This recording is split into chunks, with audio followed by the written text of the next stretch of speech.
You have big dreams. Not the kind you post on social media for likes, but the kind that live in your bones. The kind that wake you at 3 a.m., vivid and urgent, so real you can almost feel the weight of the book in your hands, hear the applause in the room, smell the coffee in the office you'll one day own. You see it, not vaguely, but in high definition, the life, the impact, the freedom. You're not delusional. You're capable. You've done hard things before. You've solved problems, carried weight, shown up when it mattered. And yet, when it comes to the very thing your soul is whispering for you to build, you freeze. You stall. You bargain with yourself. Just 5 more minutes. Just this one video. I'll start after this podcast ends. And before you know it, the day has bled into evening, and you're lying in bed, not tired from effort, but hollow from avoidance, wondering again, why can't I just move? Let me tell you something important right now. You are not broken. You are not lazy in the way the world uses that word, as a character flaw, a moral failure, a sign of weakness. What you are experiencing is not a lack of will. It is a collision between two powerful forces inside you, vision and protection. One part of you aches to create, to contribute, to become. That part sets goals, sketches plans, feels the electric pull of possibility. But another part, older, quieter, deeply wired into your nervous system, has one job only: keep you safe. Not happy. Not fulfilled. Safe. And to that part, effort feels like threat. Uncertainty feels like danger. Failure feels like annihilation. So it offers you an exit ramp. Scrolling, snacking, napping, researching. Just one more thing. Anything to soothe the rising tide of discomfort. And because that escape delivers instant relief, a hit of dopamine, a lowering of heart rate, your brain logs it as success. Not long-term success. Biological success. Survival. Every time you choose distraction over action, you are not failing. You are obeying. A system built over millennia to prioritize immediate safety over future reward. That's not laziness. That's biology. And biology can be retrained, but only when you stop fighting yourself and start understanding yourself. This pattern has a name, not in clinical diagnosis, but in lived experience: the ambitious paradox. You hold more potential than most, yet feel less progress than many. You're hyper-aware of your own capacity, which makes the gap between who you are and who you could be feel like a canyon, not a crack. And the worst part? The guilt compounds. Not the sharp guilt of wrongdoing, but the slow, corrosive kind. The shame of knowing you're capable of more, yet watching yourself repeat the same cycle: intention, distraction, collapse, regret, day after day, week after week, sometimes year after year. You start to believe the story your avoidance tells you. Maybe I'm not cut out for this. Maybe I'm all talk. Maybe my dreams were never meant for me, just for the version of me I imagined in the fantasy. But here's the truth your nervous system hasn't caught up to yet. Your ambition is not the problem.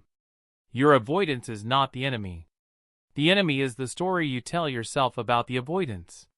You call it laziness, and that word carries judgment, not insight.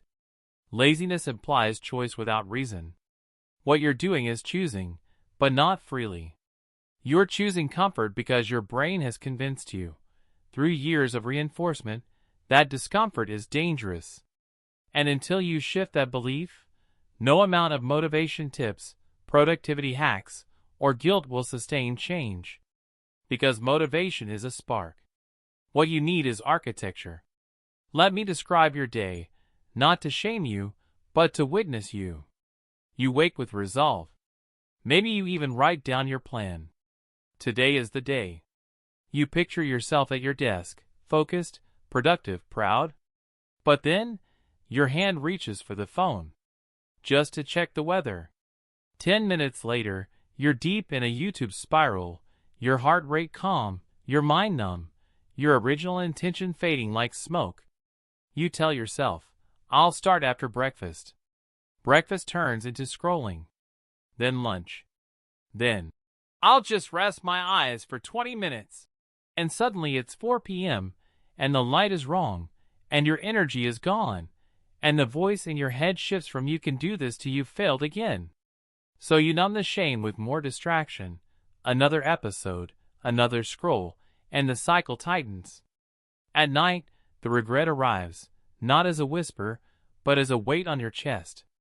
You replay the day, tallying every wasted minute, every abandoned intention.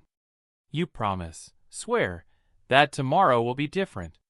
And for a moment, in that dark, you feel it, determination. But tomorrow comes, and the determination is gone, replaced by the same fog, the same pull toward ease. And the voice grows quieter. Maybe this is just who I am. That's when the real danger sets in, not the inaction, but the identity shift. You stop saying "I'm not doing the work" and start saying "I'm the kind of person who doesn't do the work." And once that belief takes root, change feels impossible. But it's not. It's just misdiagnosed. Here's what science and lived experience knows: perfectionism is not your ally. It is your saboteur in a tailored suit. You don't wait because you're unmotivated. You wait because your vision is so clear, so vivid, that anything less than flawless feels like fraudulence. You imagine the finished product, polished, powerful, praised, and the gap between that image and your first messy attempt feels like failure before you've even begun. So you stall. You research. You plan. You optimize your tools, your schedule, your environment, anything to delay the moment of contact with the raw, unrefined reality of doing. You tell yourself you're being thorough. But deep down, you know, you're buying time. Time to feel ready. Time to gather more certainty. Time to avoid the terrifying possibility that your idea, your dream, might not survive contact with the real world. And here's the cruel irony. The longer you wait, the more your brain reinforces the idea that the work is too hard, too risky, too important to start imperfectly. Meanwhile, life moves on. Opportunities pass. Confidence erodes. And the dream, once bright and alive, starts to feel like a relic. But let me say this plainly. Done is the antidote to perfect. Not good enough. Done. A paragraph written. A sketch drawn. A call made. A draft saved. Not for the world. For you. To prove, to your own nervous system, that you can touch the work and survive. That discomfort is not death. It's data. It's direction. And yes, fear is part of this. Not the dramatic, cinematic kind, but the quiet, insidious kind that lives in the background hum of your thoughts. What if I try and it's not good? What if I pour myself into this and no one cares? What if I'm not actually as capable as I hope I am? That fear isn't weakness. It's evidence you care deeply. You wouldn't be paralyzed if the stakes didn't matter. But your brain, in its ancient wisdom, interprets high stakes as high danger and shuts down action to protect you from potential pain. The irony? The pain of inaction, the slow erosion of self-trust, the weight of regret, the quiet grief of unlived life, is far heavier, far more damaging than the temporary sting of failure. Every time you choose the fantasy over the attempt, you teach your brain that your dreams are not worth the risk. And every time you lie in bed replaying the day's avoidance, you cement the belief that you are unreliable, even to yourself. So how do you shift? Not with grand declarations or overnight transformations. That's just perfectionism in disguise. You shift through micro-commitments, tiny, non-negotiable acts of faith in yourself. Not, "I'll write a book today. I'll write one sentence." Not, "I'll build my business. I'll open the document and type a headline." Not, "I'll get in shape. I'll put on my shoes and walk to the end of the driveway." The goal is not output. The goal is evidence. Evidence to your nervous system that you are safe in the doing.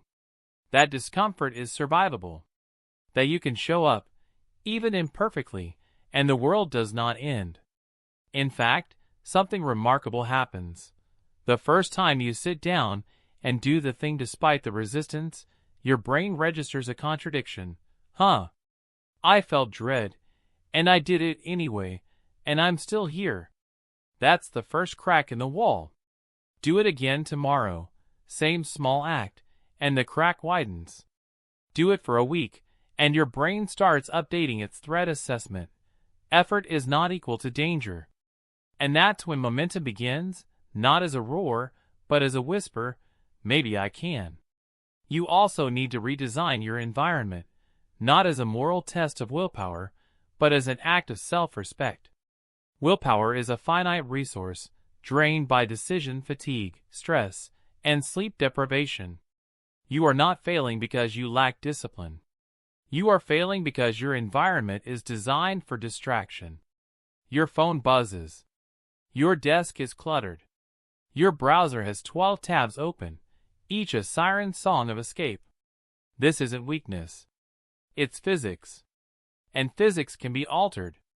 Turn off all non-essential notifications. Yes, even important ones. Put your phone in another room during focus windows. Clear your workspace until only the essential tools remain.